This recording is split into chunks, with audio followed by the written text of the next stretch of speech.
Hello दोस्तों, मैं देवांश के आपका अपना यूट्यूब चैनल ज्ञान का उत्कर्ष पर बहुत बहुत स्वागत करता हूं। तो दोस्तों, हमने प्राचीन भारतीय इतिहास का मोस्ट आईएमपी एमसीक्यूज का एक सीरीज स्टार्ट किया है। उसी सीरीज के अंतर्गत आज हम सोल्व करेंगे मौर्य साम्राज्य के अंतर्गत जितने भी मोस्ट आईएमपी प्रश्न हैं उन प्रश्नों को। ओके दोस्तों, मैं आपको ये बता दूं कि ये जो सारे प्रश्न जो हम सोल्व कर रहे हैं ये कहीं ना कहीं ओल्ड पेपर में आए हुए प्रश्न है। ओके, ओल्ड पेपर में भी सर किस एग्जाम में तो ये क्वेश्चन आए हुए हैं यूजीसी नेट इतिहास के क्वेश्चन पेपर में। ओके, आप देख सकते हैं कि दिसंबर 2018 में आया हुआ यह प्रश्न है। दूसरा ये जुलाई 2018 का प्रश्न है। आप इधर भी देख सकते हैं कि जनवरी 2017 का ये प्रश्न है। ओके, तो कहीं ना कहीं ये जो सारे प्रश्न हैं ये प्रश्न यूजीसी नेट इतिहास में आए हुए प्रश्न है। तो कहीं ना कहीं आपके लिए ये प्रश्न मोस्ट आईएमपी हो जाते हैं। ओके, देरी किए स्टार्ट करते हैं। ओके, तो पहला प्रश्न है अशोक का समकालीन विदेशी राजा तुरुमई कहाँ का शासक था। क्या पूछा जा रहा है आपसे प्रश्न में? आपसे पूछा जा रहा है अशोक का समकालीन विदेशी राजा तुरुमई कहाँ का शासक था। तो ये था मिस्र का। कहाँ का शासक था? ये था मिस्र का। ओके, चलिए उसके बाद में और हम यदि बात कर लेते हैं कि विदेशी शासकों के बारे में। ओके, तो जो उस समय हम देखेंगे कि चंद्रगुप्त मौर्य के दरबार में एक विदेशी राजदूत आते हैं जिनका जिनका नाम आपने सुना होगा मेगस्थनीज। ओके, मेगस्थनीज, ठीक है। उन्होंने बुक लिखी इंडिका, ठीक है, जिससे हमें मौर्य राजवंश के बारे में जानकारी मिलती है। ओके, जब भी हम मौर्य साम्राज्य के बारे में या मौर्य डायनेस्टी के बारे में पढ़ते हैं तो हम मौर्य राजवंश के इतिहास के स्रोत की बात करते हैं। तो मेगास्थनीज द्वारा जो इंडिका लिखी गई है वो भी स्रोत के रूप में बहुत ही महत्वपूर्ण हो जाता है। ओके, चलिए जी, तो ये जो सीरिया है, सीरिया के शासक रहते हैं एंटियोकस। कौन? एंटियोकस। जे एक राजदूत की नियुक्ति करते हैं, उनका नाम रहता है डायमेकस। ओके, किसका? डायमेकस। ओके, तो डायमेकस मेगास्थनीज के बाद में आने वाला राजदूत था, ठीक है। यानी मेगास्थनीज के बाद में कौन सा राजदूत के रूप में आया था? तो ये आया था डायमेकस। ओके, चलिए बढ़ते हैं नेक्स्ट प्रश्न की ओर। नेक्स्ट प्रश्न है, नेक्स्ट प्रश्न कथन एवं कारण से संबंधित प्रश्न है ना। कथन ए में कथन दिया गया है और दूसरा आर में कारण दिया गया है। दोस्तों, ऐसे प्रश्न को सोल्व करने के लिए मैंने पहले भी बता दिया हूँ कि बीच में हम यदि क्या लगा देते हैं, बिकॉज या क्योंकि लगा देते हैं। ओके, और यदि नीचे से पढ़ेंगे आर से तो हम लगा लेते हैं इसलिए। ओके, हाँ, तो हम पढ़ते हैं चंद्रगुप्त मौर्य के समय में कौटिल्य का अस्तित्व ही संदेहास्पद माना जाता है क्योंकि पतंजलि कौटिल्य का उल्लेख नहीं करते। यद्यपि वे चंद्रगुप्त की सभा तथा मौर्यों का उल्लेख करते हैं। चंद्रगुप्त की राजसभा में सेल्यूकस के राजदूत मेगनेस्थनीज ने कौटिल्य का संज्ञान नहीं लिया है ना। इस प्रकार हम यदि बीच में क्योंकि लगाते हैं तो कथन भी सही है, कारण भी सही है, और यदि हम बीच में क्योंकि लगाते हैं तो बिल्कुल ये सही बैठता है यहाँ पर।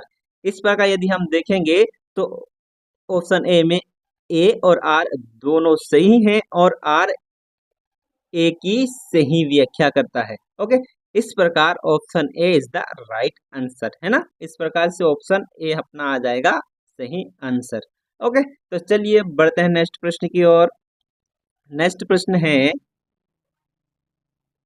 निम्नलिखित अभिलेखों में से कौन सा अभिलेख अशोक की धर्म विजय की जानकारी देता है। क्या पूछा जा रहा है आपसे प्रश्न में?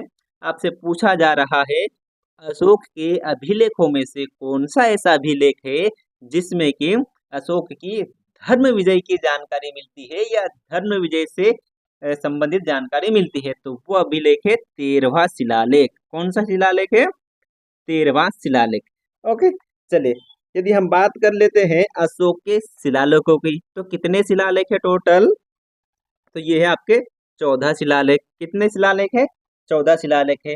आइए अब हम डिटेल में 14 शिलालेखों के बारे में बात कर लेते हैं। ओके, तो पहला शिलालेख है, पहला शिलालेख में अशोक ने कहा है कि पशुवेद निषेध यानी पशुओं की हत्या की निंदा की है ना, पहला शिलालेख में, ठीक है। उसके बाद में जो दूसरा शिलालेख है, उस दूसरे शिलालेख में अशोक ने किस चीज का वर्णन किया है, इसमें विदेशों में धम्म प्रसार एवं मनुष्य एवं पशु चिकित्सा का उल्लेख किया है। ओके, तो ये तो हो गई दूसरा शिलालेख। उसके बाद में है तीसरा शिलालेख, ठीक है। तीसरा शिलालेख में रज्जु एवं युक्त की नियुक्ति एवं अधिकारियों को हर 5 वर्ष पर राज्य भ्रमण करने का आग्रह किया है। नहीं, हर 5 वर्ष में राज्य का भ्रमण करने का निर्देश कौन से शिलालेख में देते हैं अशोक, ये देते हैं तीसरे शिलालेख में।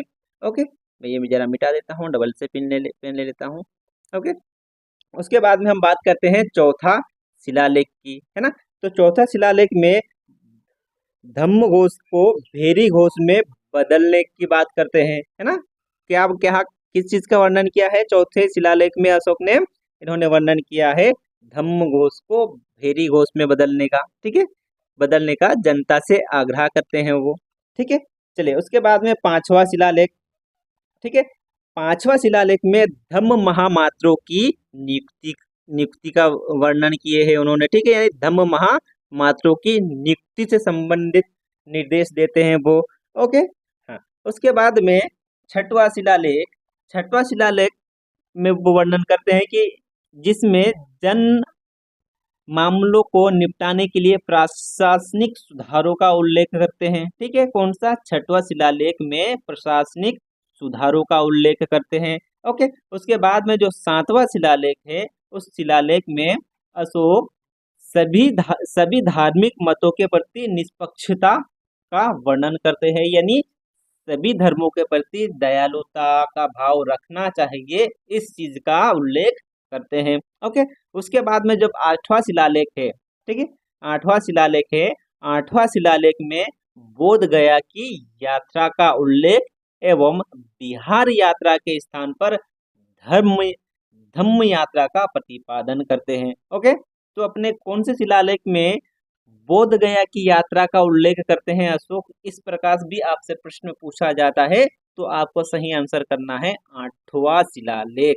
ओके, बिहार यात्रा की जगह धम्म यात्रा करना चाहिए अब व्यक्ति को, इस चीज का भी वर्णन किसमें करते हैं, वो करते हैं आठवां शिलालेख में। ओके, चलिए, उसके बाद में फिर नौवां शिलालेख की बात करते हैं। तो नौवां शिलालेख में सच्चे विधानों एवं शिष्टाचार का वर्णन करते हैं। कौन सा, यानी शिष्टाचार, ठीक है। नौवें शिलालेख में शिष्टाचार का वर्णन करते हैं। उसके बाद में 10वां शिलालेख में अशोक के उद्यम का लक्ष्य धम्मचरण की श्रेष्ठता घोषित करते हैं। उसके बाद में 10वां शिलालेख की बात करते हैं, है ना। 10वां शिलालेख हमने देख ही लिए हैं, है ना, ठीक है। अशोक के उद्यम का लक्ष्य धम्मचरण की श्रेष्ठता घोषित करते हैं। ओके, उसके बाद में 11वां शिलालेख, ओके, 11वां शिलालेख में धम्म के तत्वों का प्रकाशन की बात करते हैं। उसके बाद में जो 12वां शिलालेख होता है, 12वां शिलालेख में धार्मिक सहिष्णुता की बात करते हैं, ठीक है। 12वां में किसके, धार्मिक सहिष्णुता की बात करते हैं। और जो रहता है 13वां शिलालेख, जो कि आपसे प्रश्न में पूछा गया है, ठीक है। इस 13वें शिलालेख में कलिंग युद्ध के बाद धम्म विजय की घोषणा, विदेशों में धम्म प्रसार का उल्लेख करते हैं। कौन से शिलालेख में करते हैं, ये करते हैं 13वें शिलालेख में, जो कि आपसे प्रश्न में पूछा गया है। ओके, चलिए दोस्तों, यहाँ से आपसे प्रश्न में ये भी पूछा जाता है कि अशोक ने कौन से वर्ष कलिंग पर आक्रमण किया था, ठीक है। तो आपको करना है 90 वर्ष। यदि पूछा जाता है प्रश्न में कि कितने वर्ष बाद, है ना, कौन से, हाँ, कितने वर्ष बाद आक्रमण किया था, तो वो आंसर आ जाएगा 8 वर्ष बाद। और कौन से वर्ष, तो आ जाएगा 90 वर्ष। उन्होंने कहाँ पर आक्रमण किया था, कलिंग पर आक्रमण किया था। ओके दोस्तों, आपने सुना भी होगा कि कलिंग में अशोक ने आक्रमण क्यों किया था। तो लोग अलग अलग कारण देते हैं, अलग अलग इतिहासकार अलग अलग मत देते हैं। तो उनमें से कुछ एक मत यह भी कि यहाँ वहाँ की कलिंग की हाथियाँ बहुत ज़्यादा फेमस थी, इसलिए भी अशोक ने वहाँ पर आक्रमण किया था। ओके, फिर कई इतिहासकार ये भी मत देते हैं कि अपनी व्यापारिक दृष्टिकोण से यानी व्यापार का विकास करने के लिए भी अशोक ने कलिंग पर आक्रमण किया था। ओके, चलिए उसके बाद में देख लेते हैं हम लास्ट 14वां शिलालेख। ओके, 14वां शिलालेख में वर्णन करते हैं कि पहले 13 शिलालेखों का पुनरावलोकन तथा अशोक के साम्राज्य को महाल के विजेते की संज्ञा करते हैं। ठीक है, यानी 13वां शिलालेखों का पुनरावलोकन की बात करते हैं अशोक अपने 14वें शिलालेख में। ओके, चलिए क्वेश्चन नंबर तीसरा के बारे में हम बात कर लिए हैं। अब बढ़ते हैं नेक्स्ट प्रश्न की ओर। ओके, चलिए नेक्स्ट प्रश्न है, अशोक के 14 शिलालेखों की श्रृंखला के अन्यत्र प्राप्त संस्करणों में से किन शिलालेख को स्थान न देकर उनके स्थान पर धौली और जोगड़ से प्राप्त कलिंग के पृथक शिलालेखों को उत्कीर्ण किया गया है? ओके, हाँ, तो इसका राइट आंसर है बी। ठीक है, यानी ए, 2 और 3। ठीक है, ये तो बिल्कुल है ही नहीं, इस प्रकार हम देखेंगे option B is the right answer. ठीक है, हाँ, यानी 11वां, 12वां और 13वां, इस प्रकार से option B is the right answer. Okay, चलिए बढ़ते हैं नेक्स्ट प्रश्न की ओर।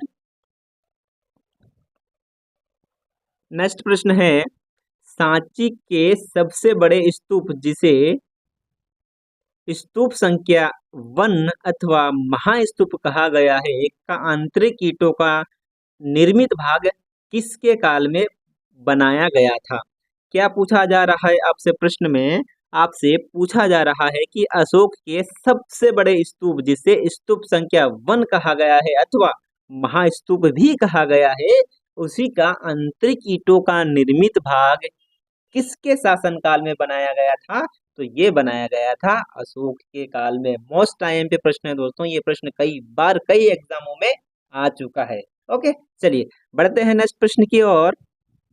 नेक्स्ट प्रश्न है, सीरिया के सम्राट के दूत के रूप में बिंदुसार की राजसभा में कौन आया था? क्या पूछा जा रहा है आपसे प्रश्न में?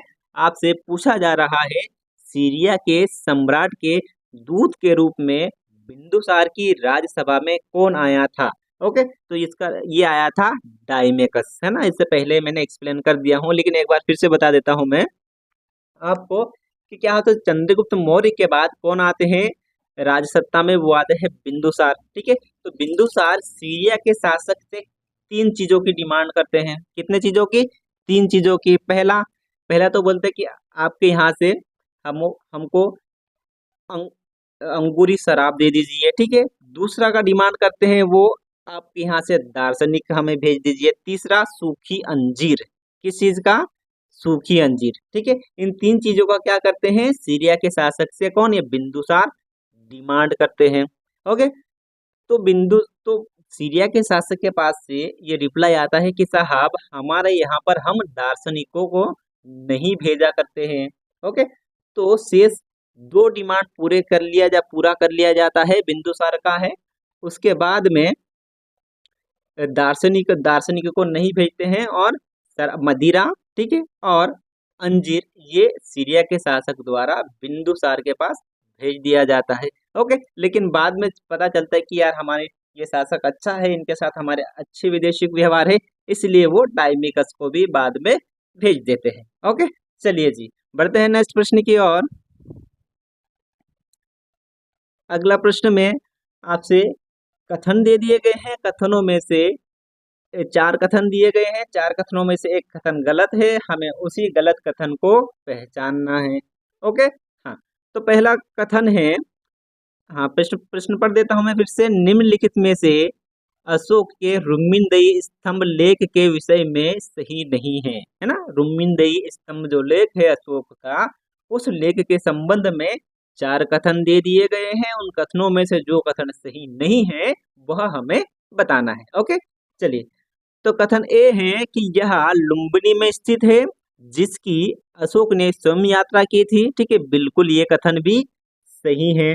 ओके, उसके बाद में अशोक के द्वारा बुद्ध कोकनम को श्रद्धा सुमन अर्पित करने की यात्रा की स्मृति में किया गया था, तो बिल्कुल गलत है, ऐसा कुछ भी नहीं था। ओके, उसके बाद में अशोक ने लुम्बिनी ग्राम को बलि भुगतान के भार से मुक्त कर दिया गया था। बिल्कुल ये कथन भी सही है। ओके, फिर डी में है, उसने वहां के भू राजस्व को घटाकर 1/8 भाग कर दिया था। बिल्कुल यह कथन भी सही है। इस प्रकार इसका option B is the right answer. Okay, चलिए बढ़ते हैं नेक्स्ट प्रश्न की ओर। नेक्स्ट प्रश्न है, मौर्य सेना में सम्मिलित थे। ठीक है, यानी मौर्य साम्राज्य के सेना से संबंधित यह प्रश्न है। ओके, हाँ, इसमें गया कि मौर्य सेना में किस किस प्रकार के सेना सम्मिलित हुआ करती थी। ठीक है जी, आपसे पूछा जा रहा है। तो पद्धति यानी पैदल सेना भी थी। ठीक है, अश्वरोही यानी घोड़ों की सेना भी थी, रथ वाली सेना भी थी, और गज बोले तो हाथियों की भी सेना थी। इस प्रकार option D is the right answer. सरल सा प्रश्न है, आप भी इसे आसानी से अटेंड कर लेंगे। ओके, चलिए बढ़ते हैं अब नेक्स्ट प्रश्न। अशोक के रुम्मीनदई स्तंभ अभिलेख के संबंध में निम्न में से कौन सा कथन सही है ना। तो आपसे जो सही कथन है वो आपसे पूछा जा रहा है। ओके, तो राजा के धर्म के संबंध में उल्लेख की बिल्कुल गलत है। ओके, कलिंग विजय के संबंध में ये भी बिल्कुल गलत है ना। उसके बाद में सी में है, ग्राम से अप्राप्त कर में कमी लाने के संदर्भ में, बिल्कुल ये सही है ना। राज की भोजनशाला पशु, ये भी बिल्कुल गलत है। उस प्रकार से देखेंगे तो option C is the right answer. Okay, चलिए, है ना। रुम्मीनदई अभिलेख के बारे में हमने पहले ही बात कर चुके हैं। अशोक ने यात्रा करी थी। ओके, है ना। हाँ, और वहां से जो कर था, कर को घटा करके 1/8 कर दिया था, है ना। हाँ, चलिए बढ़ते हैं नेक्स्ट प्रश्न की ओर। नेक्स्ट प्रश्न भी कथन एवं कारण से संबंधित प्रश्न है। कथन ए में पूछा कह रहा है, भारत का मौर्य राजवंश वर्तमान नेपाल के क्षेत्र के निकट रूप से संबंधित था। बिल्कुल सही था। ठीक है, और बीच में मैंने बता दिया हूं कि बीच में हम क्या लगाते हैं इस प्रकार के प्रश्नों में, हम लगाते हैं क्योंकि, है ना। तो कारण कारण में कह रहा है कि अशोक महान की एक पुत्री ने वहां के अभिजात वर्गीय एक व्यक्ति से विवाह किया था। ये भी कथन सही है। ठीक है, इस प्रकार यदि ये हम बीच में क्योंकि लगाते हैं तो ये बिल्कुल भी स्टेटमेंट सही नहीं बैठता है। तो इस प्रकार से हम देखेंगे कि ए और आर दोनों सही हैं, परंतु आर ए की व्याख्या नहीं करती है। इस प्रकार option D is the right answer. Okay, चलिए बढ़ते हैं नेक्स्ट प्रश्न की ओर। नेक्स्ट प्रश्न है, हाँ देखिए दोस्तों, ये जो प्रश्न है दिसंबर 2015 का प्रश्न है। ठीक है, अशोक के किस अभिलेख में राजा के कर्तव्य संबंधी पितृवत विचार का उल्लेख मिलता है। क्या पूछा जा रहा है आपसे प्रश्न में? आपसे पूछा जा रहा है, अशोक के किस अभिलेख में राजा के कर्तव्य संबंधी पितृवत विचार का उल्लेख मिलता है। तो ये मिलता है सप्तम लेख में, है ना। सप्तम लेख में। इस प्रकार option B is the right answer.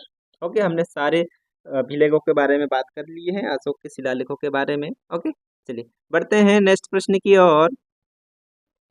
Next प्रश्न है,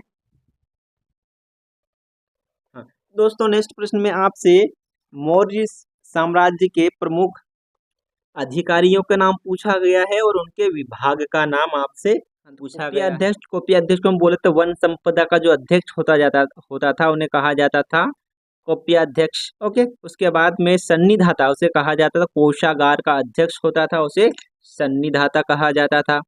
ओके, उसके बाद में पन्य अध्यक्ष कहा जाता, तो व्यापार एवं वाणिज्य विभाग का अध्यक्ष होता था, उसे पन्य अध्यक्ष कहा जाता था।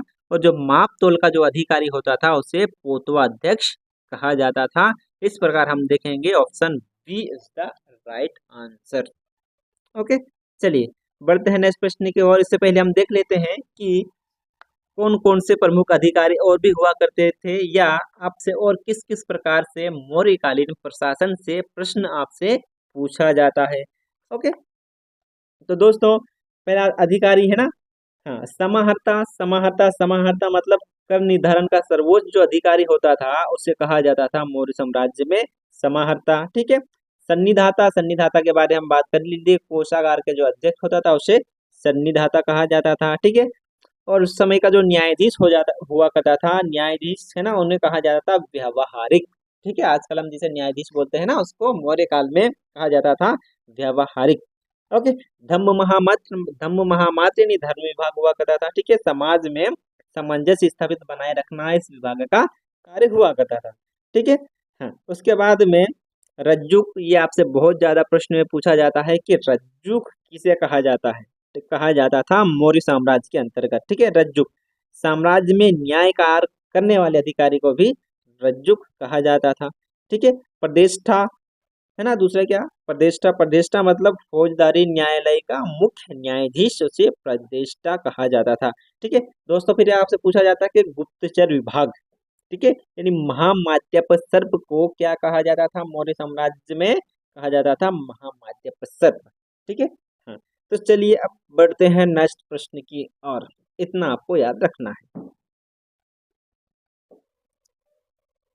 नेक्स्ट प्रश्न है, निम्न में से कौन एक मौर्यकालीन शैलकृत मूर्ति है। क्या पूछा जा रहा है आपसे प्रश्न में, आपसे पूछा जा रहा है कौन सा एक मौर्यकालीन शैलकृत मूर्ति है, तो ये है धौली गज।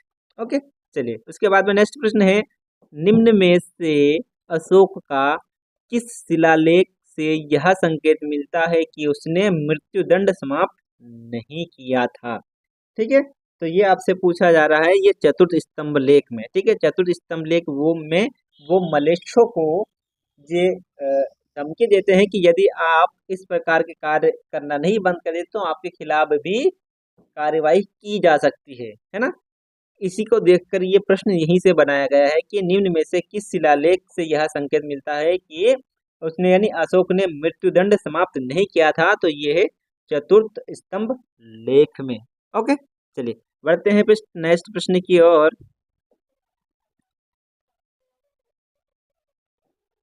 नेक्स्ट प्रश्न है, निम्नलिखित में से कौन सा अशोक के साम्राज्य के दक्षिणी भाग का एक प्रशासकीय केंद्र था, है ना, दक्षिण भाग का प्रशासकीय केंद्र था, ये था स्वर्णगिरी। और क्या था, स्वर्णगिरी, है ना। चलिए उसके बाद हम देख लेते हैं दोस्तों कि कौन कौन से प्रमुख जो क्षेत्र था अशोक के मौर्य साम्राज्य का। ठीक है, सबसे पहले उत्तर पथ जो हुआ करता था उत्तर में, है ना, वो था तक्षशिला। ओके, उसके बाद में जो दक्षिण में था, है ना, दक्षिण में था ये स्वर्णगिरी, है ना, और उसके बाद में मध्य का क्षेत्र हुआ करता था पाटलिपुत्र। ओके, उसके बाद में, है ना, अवंती भी उनके क्षेत्र में आया था, आपको आप जानते ही होंगे, है ना। उसके बाद में कलिंग तोसरी, है ना, इधर कलिंग तक अशोक का साम्राज्य का विस्तार था। ओके, चलिए बढ़ते हैं नेक्स्ट प्रश्न की ओर। नेक्स्ट प्रश्न है, अशोक ने अपने किस अभिलेख में कलिंग युद्ध का उल्लेख किया है। किसमें, किस अभिलेख में कलिंग युद्ध का उल्लेख किया है, तो है ना, तो 16 का आंसर है सहबाजगढ़ी शिल्प राजज्ञ, है ना, किस अभिलेख में, तो सहबाजगढ़ी शिल्प राजज्ञ, है ना। चलिए तो दोस्तों, आज का वीडियो को हम यहीं करते हैं समाप्त। आई होप आपको ये वीडियो अच्छा लगा होगा, और यदि आपको अच्छा लगा है तो आप हमारे यूट्यूब चैनल को सब्सक्राइब कर सकते हैं, लाइक कर सकते हैं, और कमेंट भी कर सकते हैं, और शेयर भी कर सकते हैं। ओके, जय हिंद, जय भारत।